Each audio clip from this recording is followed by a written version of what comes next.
Dear student, कल के live lecture में मैंने आपको बताया था कि जब थ्री कोप्लेनर कॉन्करेंट फोर्सेस एक बॉडी पर कार्य कर रहे हों तो उनके लिए law of triangle of force क्या होता है। यानी law of triangle of force, triangle खींच के हम ग्राफिकल मेथड से परिणामी भी निकाल सकते हैं।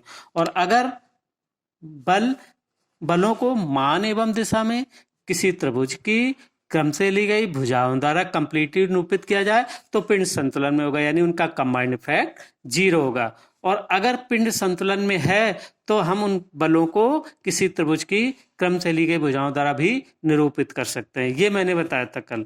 आज मैं आपको बताऊंगा लामीस थ्योरम के बारे में।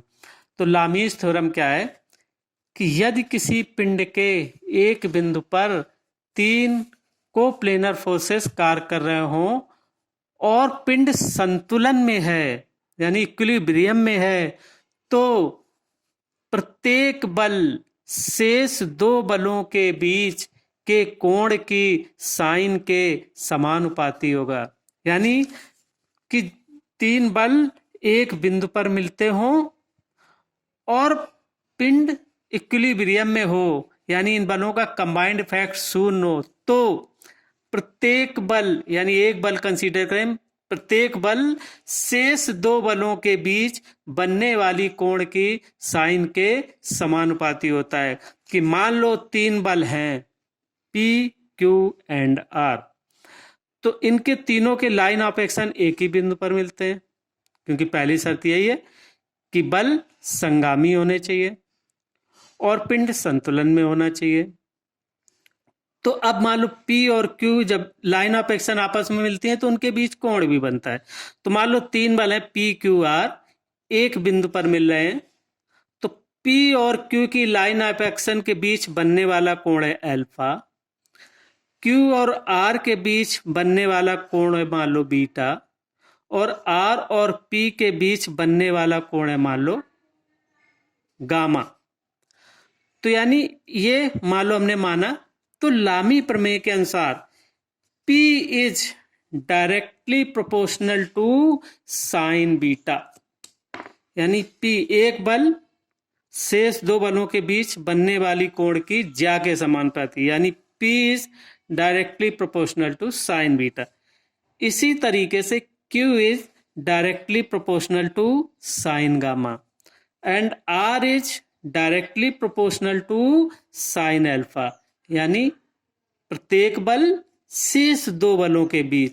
तो प्रत्येक बल मान लो P को कंसीडर करें तो शेष 2 बल हैं Q और R, Q को कंसीडर करें तो शेष 2 बल हैं R और P, और अगर R को कंसीडर करें तो शेष बल हैं P और Q। ठीक है, या हम इसको कह सकते हैं कि P upon sine beta equal to Q upon sine gamma equal to R upon sine alpha. ठीक है, तो ये लामी प्रमेय कहलाता है। अब लामी प्रमेय के लिए हम प्रूव करें, कैसे प्रूव करेंगे?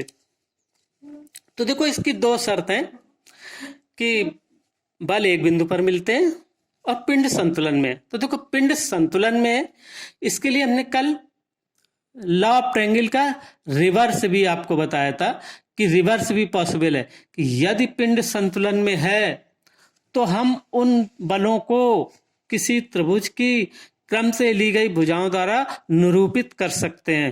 तो यानी ये बल जो P, Q, R हैं, मैग्नीट्यूड एंड डायरेक्शन बाय त्रिभुज ABC की भुजा AB द्वारा P को, BC द्वारा Q को और CA द्वारा R को निरूपित कर सकते हैं। ठीक है, तो अब हमने ये निरूपित क्यों किया कि हमने एक त्रिभुज बनाया। तो अब देखो, एक हमने नियम बताया था कि principle of transmissibility of force, उसके अकॉर्डिंगली अगर A B line of action P की है तो हम इसके इसी लाइन ऑफ एक्शन के B बिंदु पर भी एक्ट करता मान सकते हैं। तो इसका मतलब क्या हुआ कि P और Q के बीच अल्फा कोण बन रहा है, तो ये P की लाइन ऑफ एक्शन चल रही है और ये Q की लाइन ऑफ एक्शन चल रही, तो इनके बीच कोण ये होगा अल्फा। इसी तरीके से ये BC, ये Q की लाइन ऑफ एक्शन है और ये R की लाइन ऑफ एक्शन है, ये जहां मिल रहे हैं इनके बीच कोण है ये बीटा। और इसी प्रकार से ये R की जो लाइन ऑफ एक्शन है और ये P की जो लाइन ऑफ एक्शन है, ये जहां मिल रहे हैं, ये कोण हो गया गामा। ठीक है, तो अब देखो कि अगर हमारे पास ट्रिग्नोमेट्री में या ज्योमेट्री में आपने एक चीज पढ़ी है कि राइट एंगल ट्रायंगल है और उसमें हमें एक भी एंगल पता है, एक भुजा पता है, तो सारी चीज निकल सकती है, या दो भुजा पता है तो सारी भुजाएं और सारे एंगल निकल सकते हैं, सारे ट्रिग्नोमेट्री फार्मूले निकल सकते हैं।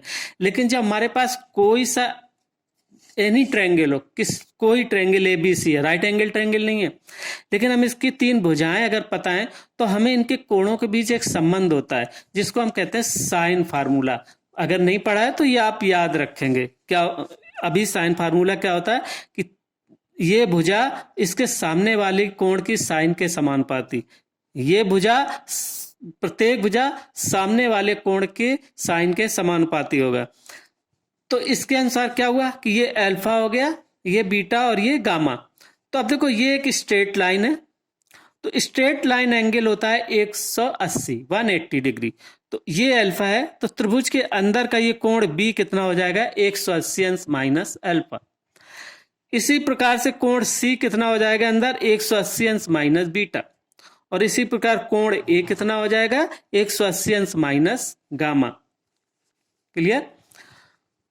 तो अब इस त्रिभुज ABC के चित्र के अनुसार कोण A बराबर 180 अंश माइनस गामा, कोण B बराबर 180 अंश माइनस अल्फा और कोण C बराबर 180 अंश माइनस बीटा।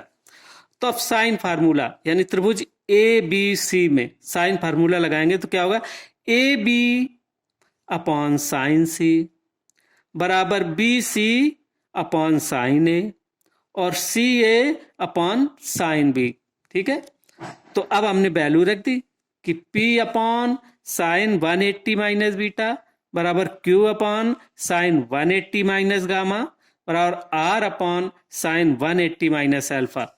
अब ट्रिग्नोमेट्री में ये भी पढ़ा होगा आप लोगों ने कि साइन 180 माइनस थीटा बराबर कितना होता है, साइन 180 माइनस थीटा और साइन थीटा, तो इसलिए P अपॉन साइन बीटा बराबर Q अपॉन साइन गामा बराबर R अपॉन साइन अल्फा। तो ये प्रूफ हो गया, यही लामी थ्योरम है।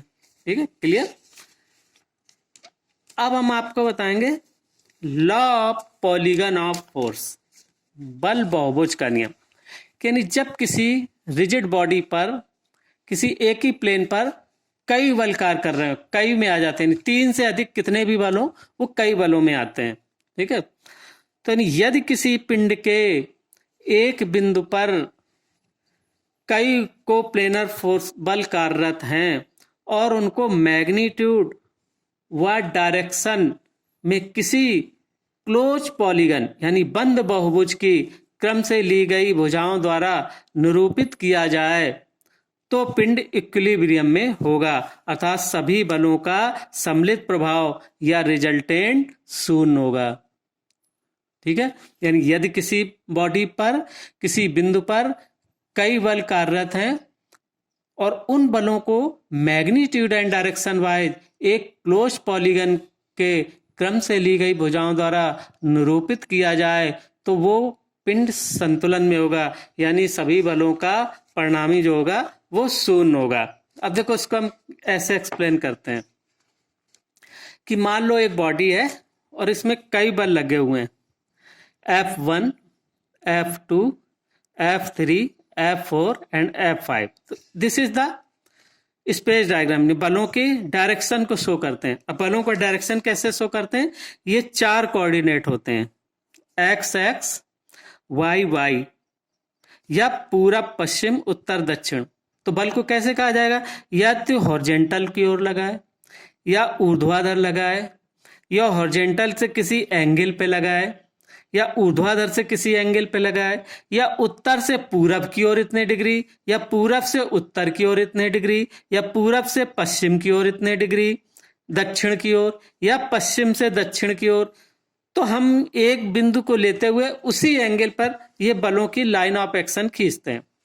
अब इन लाइन ऑफ एक्शन के हर मैग्नीट्यूड डायरेक्शन, मान लो F1 का डायरेक्शन लेना तो यही सेम डायरेक्शन होना चाहिए, तो यानी हम इसके एक पैरेलल लाइन खींच देंगे तो वही डायरेक्शन होगा। तो ये हम पैरेलल लाइन खींचते हैं और जो मैग्नीट्यूड होता है उसका उसके बराबर इसकी लेंथ कट करते हैं, लाइन सेगमेंट, तो ये बल दिखाएगा F1 को। इसी तरीके से F2 के पैरेलल ये F2 बल, ये CD जो है वो F3 और DE F4 और EA F5। तो एक बंद बहुभुज मिल जाए, अगर बंद बहुभुज मिल गया खींचते समय तो परिणामी 100% शून्य होगा। और अगर बंद बहुभुज नहीं मिला, ये मान लो कहीं पे गया तो खुला रह गया, तो जो स्टार्टिंग और लास्ट को मिला के उसको नाप लेंगे, वही लाइन शो करेगी उसकी परिणामी की। तो ये अभी हम ग्राफिकल मेथड भी आपको बताएंगे कैसे सॉल्व करते हैं, कि त्रिभुज खींच के और बहुभुज खींच के। ठीक है, तो अब हमने ये एक बल बहुभुज बनाया जिसमें कि AB वेक्टर द्वारा F1 को, BC वेक्टर द्वारा F2 को, CD वेक्टर द्वारा F3 को और DE वेक्टर द्वारा F4 को और EA वेक्टर द्वारा F5 को रिप्रेजेंट किया। तो देखो अब हम थोड़ी देर के लिए क्या करें, सभी बलों को भूल जाएं, हम दो बल कंसीडर करें, यानी F1 और F2। तो हम क्या करें कि इस BC के पैरेलल एक लाइन खींचें और एक AB के पैरेलल लाइन खींचें, तो देखो एक पैरेललोग्राम बन जाएगा। तो पैरेललोग्राम का क्या नियम है, अब देखो इसमें ये इसके पैरेलल है, तो ये अगर F1 है तो ये F2 हो जाएगा। तो अब ये इसका इस पैरेललोग्राम का विकर्ण होगा, क्योंकि अभी अपन पैरेललोग्राम का लॉ पढ़ाया था आपको, तो क्या बोला था कि जब दो बल किसी पैरेललोग्राम की दो एडजेसेंट साइड द्वारा निरूपित किए जाएं तो उनका परिणामी उसी बिंदु से होकर जाने वाले विकर्ण से निरूपित होता है। तो इसका मतलब क्या हो गया कि अगर हम पैरेललोग्राम के अनुसार इसको देखें तो ये F1 और F2 का रिजल्टेंट होगा AC वेक्टर, यानी AB वेक्टर और AC का रिजल्टेंट होगा AC। अब हम AC को और CD को, इन दो बलों को कंसीडर करें, तो फिर हम यहां से एक पैरेलल लाइन खींचें, यहां से खींचें तो ये इसका विकर्ण होगा AD, सिमिलरली जैसे अभी पहले बताया था F1 और F2 का। इसी तरीके से ये जो परिणामी मान लो इस F1 और F2 का परिणामी R1 है, अब R1 और F3 का परिणामी मान लो R2 है, और R2 और F4 का परिणामी होगा EA, जो कि इसके बराबर और विपरीत है, यानी सभी का परिणामी लास्ट भुजा के बराबर और विपरीत है। तो ये इक्विलिब्रिएंट फोर्स हो गया, इसका मतलब परिणामी शून्य होगा। तो हम क्या करें, हमने F1 और F2 का परिणामी हुआ AC, AC और CD का परिणामी हुआ AD, AD और DE का परिणामी हुआ AE, जो कि EA के बराबर और विपरीत है। तो ओवरऑल परिणामी शून्य होगा। तो हम वेक्टर सम अगर करें, बलों का सम नहीं, वेक्टर सम। वेक्टर सम कैसे वेक्टर सम करते हैं, आपने पढ़ा होगा वेक्टर को जोड़ना। तो AB vector plus BC vector equal to AC vector. इसी तरीके से AC vector plus CD vector, this is equal to AD vector. और AD plus DE equal to EA vector. अब हम इनको सबको जोड़ दिया, यानी AB plus BC vector plus CD vector plus DE vector equal to AE vector. तो AB plus BC plus CD plus DE equal to minus EA, या AB plus BC plus CD plus DE plus EA vector equal to 0। अर्थात सभी बलों का सम्मिलित प्रभाव अर्थात resultant शून्य है। तो यानी law of polygon of forces क्या हुआ, यही यदि किसी पिंड के एक बिंदु पर कई बल कार्यरत हैं, उन बलों को मान एवं दिशा में किसी बंद बहुभुज की क्रम से ली गई भुजाओं द्वारा निरूपित किया जाए तो पिंड संतुलन में होगा, अर्थात उनका परिणामी जो होगा वो शून्य होगा। कैसे होगा ये भी मैंने आपको ये बताया। ठीक है, क्लियर हो गया।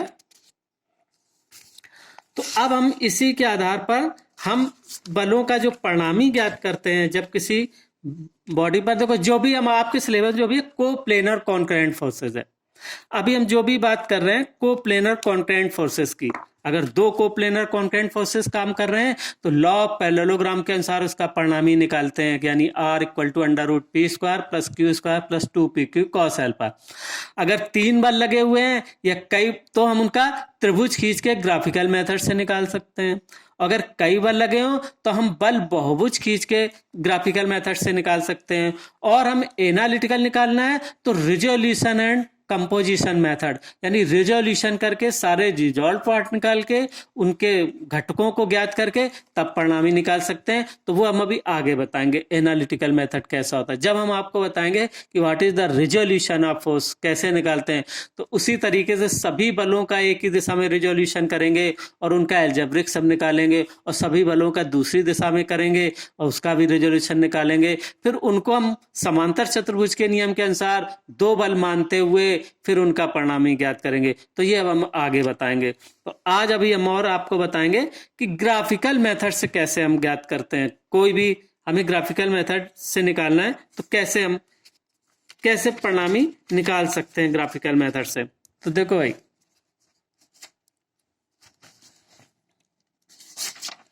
ग्राफिकल मेथड के स्टेप जो हैं वो ऐसे हैं। चाहे अगर 3 बल हो तो त्रिभुज खींच के निकाल सकते हैं, और कई बल हो तो बहुभुज खींचेगा। तो देखो सपोज ग्राफिकल मेथड के स्टेप ये हैं। सबसे पहला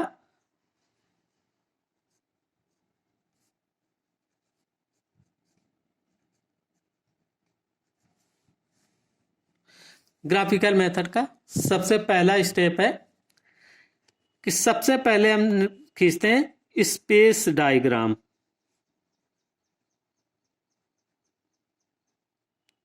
तो स्पेस डायग्राम क्या होता है?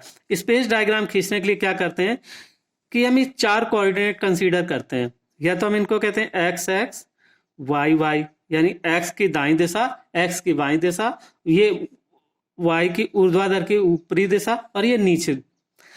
तो बलों को इसी रेफरेंस से कहा जाएगा या बल ऊपर की ओर लगा है, या क्षैतिज को दाईं ओर, या क्षैतिज में बाईं ओर, या ऊर्ध्वाधर नीचे की ओर। ठीक है, या क्षैतिज से इतने डिग्री पर, तो मान लो कोई बल लगा है, सपोज क्षैतिज से इतने डिग्री पर ये लगा दिया हमने, मान लो कोई है फोर्स F1। फिर यहां से इतने डिग्री पर एक कोण फोर्स लगा है F2।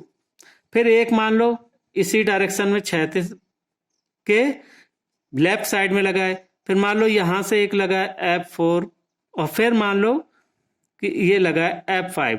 तो इसको हम ऐसे ही तो कहेंगे, यहां पर हम प्रोटेक्टर रखेंगे और सबकी डायरेक्शन खींचेंगे, चाहे क्षैतिज से चाहे ऊर्ध्वाधर से, जो एंगल मानेंगे। या हम इसको कभी कभी ये भी कहते हैं पूरब पश्चिम उत्तर दक्षिण। तो कहीं ना कहीं से रेफरेंस दिया होगा कि एक बार पूरब की ओर इतना लगा है, या पूरब से उत्तर की ओर इतने डिग्री पर, या उत्तर से पूरब की ओर इतने डिग्री पर, या दक्षिण से पश्चिम की ओर, जो भी दिया हुआ होगा आप उसी तरीके से हम स्पेस डायग्राम बना लेंगे। अब हम इन दो जो बल हैं, इन दो बलों के बीच जो खाली स्थान है उनको हम एक नाम देंगे, उसको हम कहते हैं बोज नोटेशन। बोज नोटेशन, यानी ये प्रोसेस जो है वो बो ने शुरू किया था, एक वैज्ञानिक है बो। तो ये alphabetically A B C D और ई, यानी दो बलों के, यानी F1 F5 और F1 के बीच ए, F1 और F2 के बीच बी, F2 और F3 के बीच सी, और F3 और F4 के बीच डी, और F4 और F5 के बीच ई। अब हम देखो इसमें क्लॉकवाइज ही चलेंगे, एक डायरेक्शन चलेंगे। तो अब हम खींचते हैं तीसरा स्टेप जो होता है उसका, टू ड्रॉ पॉलीगन, यानी बहुभुज खींचना। अगर 3 है तो त्रिभुज खींचना, बहुभुज खींचना। अब बहुभुज कैसे खींचते हैं? सबसे पहले हम एक स्केल लेते हैं, पैमाना मानेंगे। जैसे बल लगे 100 न्यूटन, 50 न्यूटन, 80 न्यूटन, तो हम एक एप्रोप्रिएट पैमाना मानेंगे जिसकी कि जितना की लाइन हम अपनी कागज में खींच सकते हैं कि इतने न्यूटन बराबर इतने सेंटीमीटर। ठीक, अब हम क्या करते हैं कि ए से बी चलेंगे, तो हमारे बल ये मिला F1, इसके एक पैरेलल लाइन खींचेंगे और इसको स्मॉल ए और बी, ए से बी से सी चलेंगे तो इसके पैरेलल लाइन खींचेंगे और उतने सेंटीमीटर कट करेंगे, उसके पैरेलल खींचेंगे और उतने सेंटीमीटर कट करेंगे, तो ये हो जाएगा सी। फिर सी से डी चलते हैं तो इसके पैरेलल एक खींचा। अब डी से ई चलते हैं तो इसके पैरेलल खींचा, तो ए बी सी डी ई। और अब ई से ए चलेंगे तो इसके पैरेलल खींचे, अगर ये मिल गया, इससे मिल गया, मान लो ये ऐसे आ गया, नहीं मिला, तो क्या हुआ, खाली स्थान रह गया। अगर मिल जाता तो परिणामी शून्य होता। ये अगर बंद बहुभुज मिल जाए, क्योंकि बहुभुज का नियम क्या है कि यदि किसी बॉडी पर कई बल एक बिंदु पर कार्यरत हैं और उन बलों को मैग्नीट्यूड और डायरेक्शन बाय किसी बंद बहुभुज की क्रम से ली गई भुजाओं द्वारा निरूपित किया जाए मान एवं दिशा में, तो वो पिंड संतुलन में होगा, यानी परिणामी शून्य होगा। तो अगर हम इनको इनके डायरेक्शन के हिसाब से एक बंद बहुभुज खींचें और हमें क्लोज पॉलीगन मिल जाए तो परिणामी शून्य होगा। और अगर क्लोज नहीं मिला तो जहां पर छूटा है उसको एक नाम देंगे और स्टार्टिंग और इसको मिला के ये नाप लेंगे कितने सेंटीमीटर, यानी EAF बराबर कितने सेंटीमीटर, और इसको ही न्यूटन में बदल लेंगे, क्योंकि जो हमने पैमाना माना था कितने न्यूटन में और इतने सेंटीमीटर के लिए। अब हम इसको किसी से, चाहे इस वाली से चाहे इस वाली लाइन से, इसका हम कोण नाप लेंगे, यानी ये कोण नापेंगे, ये चाहिए, तो ये हो जाएगा कि पहले वाले बल से इतने डिग्री पर या लास्ट वाले बल से इतने डिग्री पर। तो इस तरीके से हम परिणामी की परिमाण एवं दिशा दोनों ज्ञात कर सकते हैं। ठीक है, क्लियर हो गया। तो अब आपके कोप्लेनर कॉन्करेंट फोर्सेस में दो बल लगे हैं, तो law of parallelogram of forces की सहायता से उसका परिणामी निकालेंगे। तीन बल हैं, तो हम ये देखेंगे कि बल त्रिभुज को फॉलो कर रहा है कि नहीं, तो बल त्रिभुज खींचेंगे, नहीं मिलता त्रिभुज बंद तो हम उससे परिणामी निकाल सकते हैं। ठीक है, जिस तरह बहुभुज कई बल लगे हों तो हम इस तरीके से बहुभुज खींच के उनका परिणामी निकाल सकते हैं।